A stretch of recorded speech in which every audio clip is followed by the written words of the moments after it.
Assalamualaikum, good morning. Jumpa lagi dalam kelas kita yang kedua.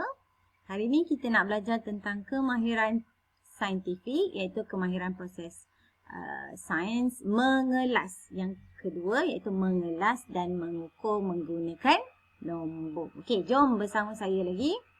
Kita tengok apa dia KPS mengelas. Baik. KPS mengelas adalah satu kemahiran di mana kita mengumpul, mengasingkan dan mengkategorikan sesuatu objek ataupun situasi mengikut ciri-ciri dan sifat yang sama. Okey, kita boleh buat mengikut warna, jenis, sifat. Okey. Contoh yang pertama. Okey, katakan kamu diberikan koleksi stem. Okey, cuba tengok stem ni. Apakah ciri-ciri yang dapat kamu lihat daripada stem ini? Okey, kalau di sini diberikan ciri bentuk. Ciri bentuk. So, ada berapa bentuk? Ada dua. Segi 3 dan segi 4. Apabila kamu mengasingkan atau mengumpulkan atau mengkategorikan ciri bentuk ini mengikut bentuknya, ia adalah bermaksud kamu telah melakukan proses mengelas. Okey, dalam bahasa Inggeris dia class, categorize or classify. Okey, apakah ciri lain yang boleh digunakan untuk mengasingkan stem-stem tersebut? Okey, selain daripada bentuk, apa ciri lain yang kamu dapat lihat? Warna.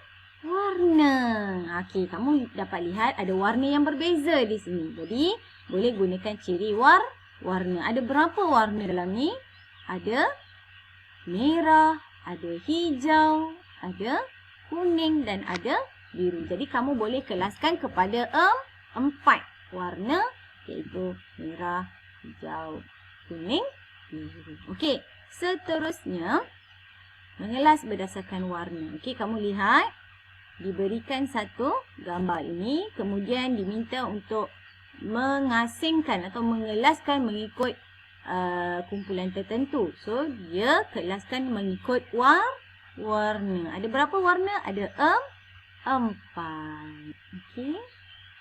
Jadi, terbentuklah 4 kumpulan. Okey, seterusnya mengelas berdasarkan bentuk. Diberi gambar yang ini. Ada berapa bentuk? Ada 4. So, bentuk diamond, segi 3, bulat dan juga segi 4 sama. Terbentuklah 4 kumpulan. Jadi, ini adalah kumpulan diamond dan seterusnya. Ini adalah satu contoh mengelas berdasarkan bentuk. Baik, seterusnya KPS yang kedua hari ini akan kita belajar iaitu mengukur menggunakan nombor. Apa dia mengukur menggunakan nombor? Adalah membuat pemerhatian kuantitatif. Maksudnya kita gunakan nombor atau alat yang piawai sebagai satu rujukan. Okey. Jom kita nak lebih faham, kita lihat contoh. Baik. Contohnya adalah mengukur panjang. Baik, bila kita nak bandingkan sesuatu objek, bila kita nak bandingkan, sebagai contoh buku ni lagi tinggi daripada buku ni. Contoh So kita gunakan nombor lebih jelas dan lebih tepat. Okey.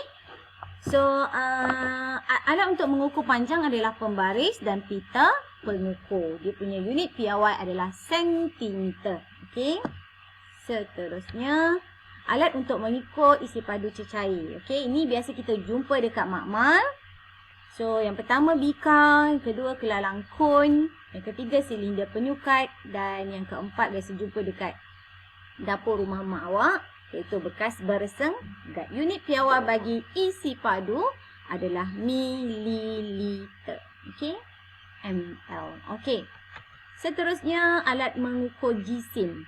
Okey, macam mana kita nak cakap sesuatu objek itu lebih berat daripada objek lain? Okey, katakanlah satu telefon beratnya 0,5 kilogram. Okey, contoh buku beratnya 1 kilogram. So, buku lebih berat. Okey, kamu akan nampak perbezaan tu bila kamu membandingkan menggunakan nombor. Baik, alat pengukuran bagi jisim adalah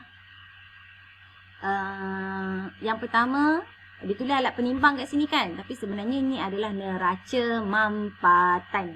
Cuba sebut neraca mampatan. Neraca mampatan ni biasa kamu jumpa dekat rumah mak. Biasa mak buat timbang tepung nak buat kek. Ataupun kamu biasa jumpa dekat pasar, timbang sayur dan timbang ikan. Baik, neraca tuas ini adalah neraca yang kita gunakan juga dalam aktiviti sains. Biasa jumpa di makmal sains, dekat makmal sekolah kita ada. Okey, dan akhir sekali neraca 3 palang. Kenapa dinamakan neraca 3 palang? Kerana dia ada 3 palang yang memberikan nilai tertentu. Baik, unit piawai bagi pengukuran jisim adalah gram. Okey, kamu kena kenal neraca-neraca ni semua dan ingat unit piawai. Seterusnya, alat mengukur masa. Alat pengukuran masa. Dalam aktiviti sains, kita biasa menggunakan alat yang pertama iaitu jam randik. Ejaan dia randik ya. Cuba sebut jam randik. Okey, ini kita biasa mengukur. Contoh, kita gunakan dekat aktiviti, bukan saja aktiviti sains, malah aktiviti seharian kita. Contoh, larian di hari sukan. Okey, bila start daripada ke garisan permulaan sehingga ke garisan penamat, kita gunakan jam randik untuk mengukur masa yang dicatatkan oleh pelumba lari. Baik, seterusnya jam digital ada di rumah. Jam astro, ni menggunakan jam digital, jam tangan yang kita pakai kat tangan dan akhirnya jam dinding di rumah kita. Unit piawai bagi pengukuran masa adalah saat. Okey, saat. Secara keseluruhannya, mengukur menggunakan nombor melibatkan pengukuran masa menggunakan jam randik, pengukuran jisim menggunakan neraca, pengukuran panjang menggunakan pita pengukur atau pembaris, dan akhir sekali pengukuran isi padu menggunakan alat seperti silinder penyukat, bekas pisang urat dan sebagainya. Baik, mari kita lihat latihan pengukuran kemahiran mengelas.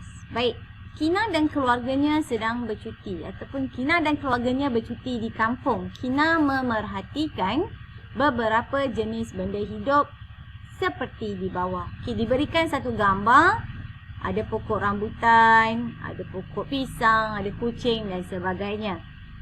Okey, kat mana benda ni? Ini adalah buku teks, buku aktiviti muka surat 3.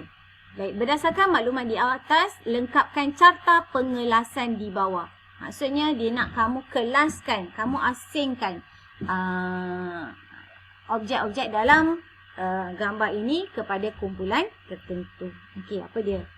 Dia kata memerhatikan beberapa jenis benda hidup. Boleh tak kalau kita nak bahagikan kepada 2 kumpulan iaitu benda hidup dan benda bukan hidup? Boleh tak macam tu?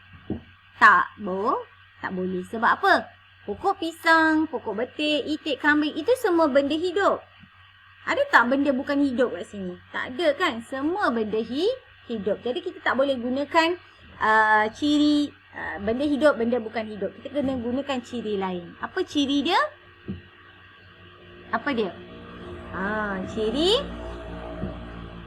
tumbuhan dan haiwan. Okey, bila tumbuhan, kamu tulis semua tumbuhan yang ada dekat dalam gambar ni.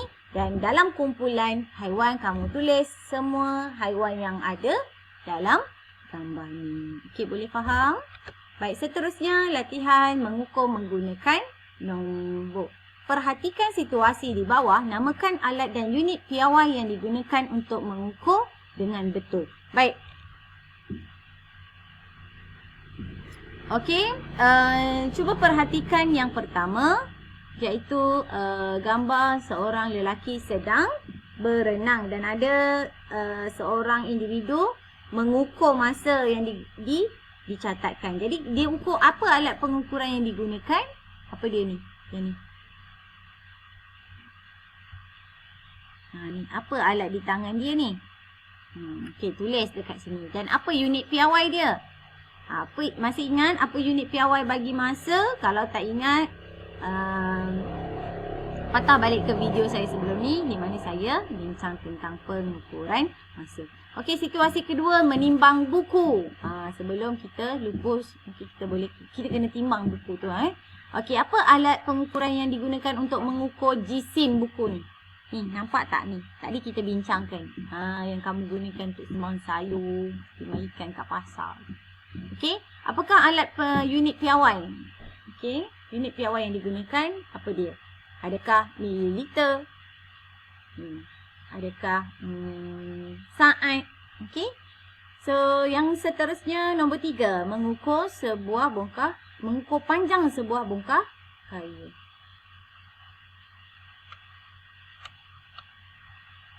Baik, apa alat yang digunakan? Mengukur panjang dan apa unit piawai yang digunakan? Okey, itu kamu diselesaikan. Alright.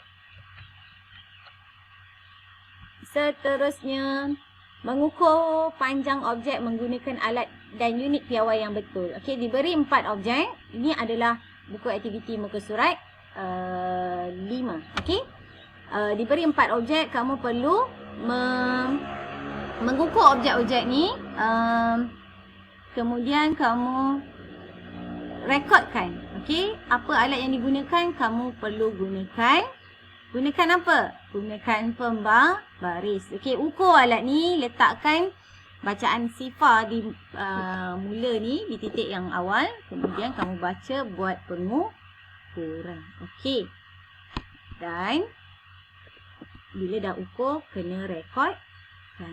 Contoh yang pertama, gunting. Kalau kamu ukur 7 cm, kamu tulis 7 cm. Okey, apakah alat yang digunakan untuk mengukur panjang objek di atas? Kamu guna apa nak ukur tadi? Okay. Tulis apa dia objek dan mengapa kamu gunakan. Kerana objek itu apa dia? Sesuai untuk digunakan mengukur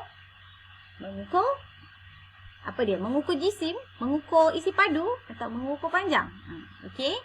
Baik, itu sahaja dan saya harap kamu faham mengenai kemahiran proses sains yang kita bincangkan hari ini, iaitu kemahiran mengelas dan mengukur menggunakan nombor. Okey.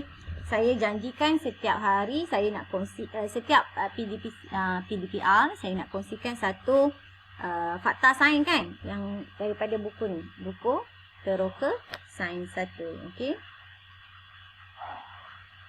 Kalau minggu lepas kita belajar tentang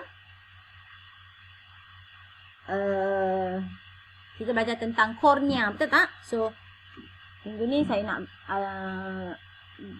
kongsikan satu fakta sains, iaitu kurang tidur dan lapar. Okey?